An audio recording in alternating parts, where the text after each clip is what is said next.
Hi, Phil Swift here for Worldie News, the most informative news on YouTube. YouTube's favorite show, everybody. Not only does Worldie News powerful adhesive hold the boat together, but it creates a super strong watertight seal, so the inside is completely dry. Yeah, doggy!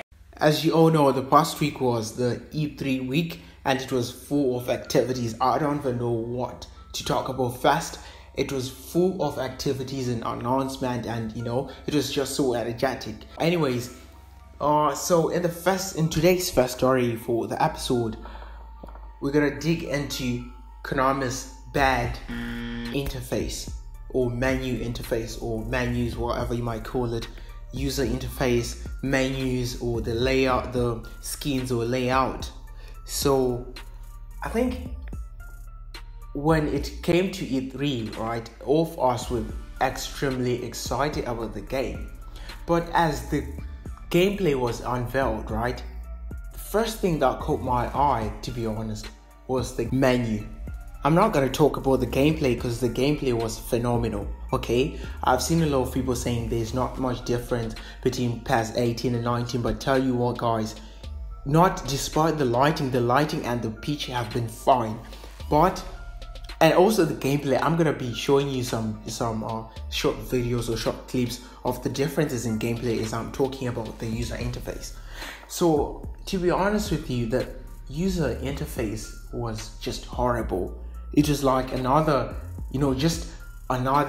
it's just similar to the mobile version of the game. For everyone who's familiar to the mobile version of the game, they just ripped off the mobile version of the game and then just put it into PES 19. And as soon as I saw the presentation of the game, I just got frustrated and I was fuming. And I could acknowledge the fact that the gameplay was nice, right? But the user menus and interface and overlay was just so obnoxious that it just destroyed my passion. It just destroyed my hype, to be honest. This has been a thing with Konami for years and years, especially starting from PES 15. In PES 15, to be honest, the menu was nice, but then they kept on using the same menu into the game over and over again until PES 2017. And with PES 18, honestly speaking, I might say the PES 18 menus were actually nice because they were like an extract, or they were inspired with the current Barclays Premier League menus or interface, which was a nice thing, to be honest. Current interface and menus, and it was really nice, to be honest, because it was different from the same thing that we had been having for like the past 3 years from PES 15, 16 and 17. And the PES 18 interface was a new step into the modern generation of interface. It's now like companies or graphical companies have resorted from using too much three-dimensional interfaces, and now it's just like a flat tabs like the ones that are in PES 18, which are actually similar to the Windows 8 interface. We saw this style of interfaces come up with the Windows 8. And with PES 19, I don't know why they had to put these curves, this absurd color, like this bluish color, which is really not cool. So honestly speaking, I was very worried, and it's not until yesterday when I saw TheTrueBrits video, which it did, basically discussing generally about the whole E3 showcasing of the game, the whole E3 gameplay we had, and he was discussing, he had a special guest, the Midnight Kid. For all the PES fans and people who really follow PES, that there's a guy called the Midnight Kid who has been a very huge fan of the game, and apparently now he works in association with Konami to test the game. And they were talking about the interfaces, and he actually said Konami knows. They heard the uproar of the people. They heard how upset people were, and actually acknowledged the fact that they're going to change and they're going to try to work on the interface. And graphically, it does look quite a large step up. I mean, they've got this new enlightened lighting system. I mean, does it look that good? I mean, compare it to FIFA. Yeah. I mean, FIFA's next level, but is it getting towards that level? It's getting there, yeah. It's getting there. The one thing I would say, even without touching on the graphics first, is the menus. Like the menus, and I fed this back, and the lads know it themselves. Like, you know what I mean? I had a couple of conversations with them. Mm-hmm. I think the simplistic, like minimalistic design of PES with the, you know, with the square stuff and the kind of bubble style. They know that they need to change that. It's you know what I mean? They know that it is, and everyone know. I'm not gonna say. You know what I mean? I wasn't over there and said I love the design of the menus or anything like that. I just said, look, to me personally, that's the first thing some people notice. It's not something I notice. Right. It's like the nets with me, and I said that on the live stream, and people were giving me shit about it. They do look class, but they're nets. They are nets, like, I know. And at the end of the day, like, with the menus or whatever, like, it's a menu. Like, do you know what I mean? You're just getting through it. Graphic.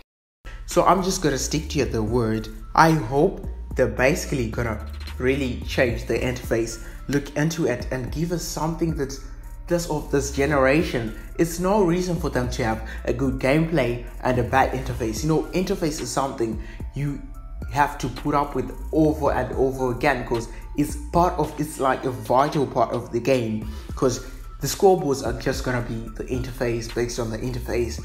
The time board is just obviously gonna be based on the interface. Everything is just basically gonna be based on the interface.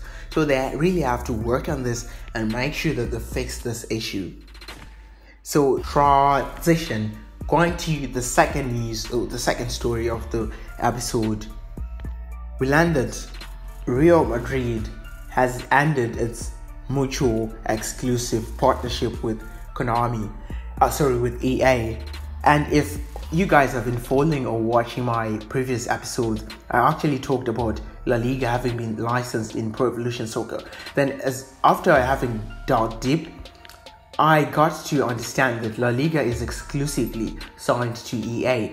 But a company called Storambo, who have been working with Konami in developing the 3D figures, they once tweeted I think about a month ago, when they were talking about them working with Konami and them working with Real Madrid. So now it creates a link, because one of Konami's insiders and top official has confirmed that they will be going to Madrid to kind of like try to hold an agreement, or to come to get into talks with Real Madrid, so that we might have the licensed and official Madrid in the game, which is a good thing, especially if Konami manages to get it as an exclusive deal, because having Barcelona, having Atletico Madrid, and having Real Madrid, it basically means we have the three most dominant and top flight teams of the La Liga, which is a good deal for them, because they would have gotten the attention from a very large audience, to be honest.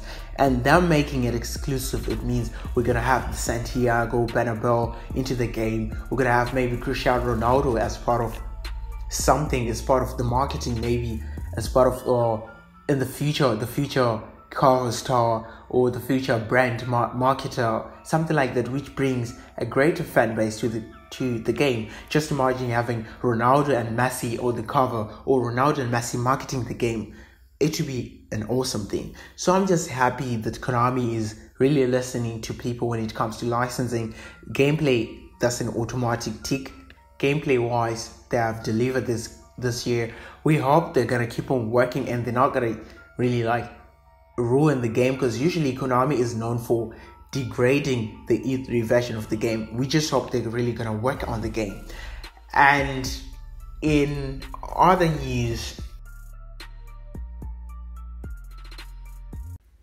damn it, I can't keep on doing this for free.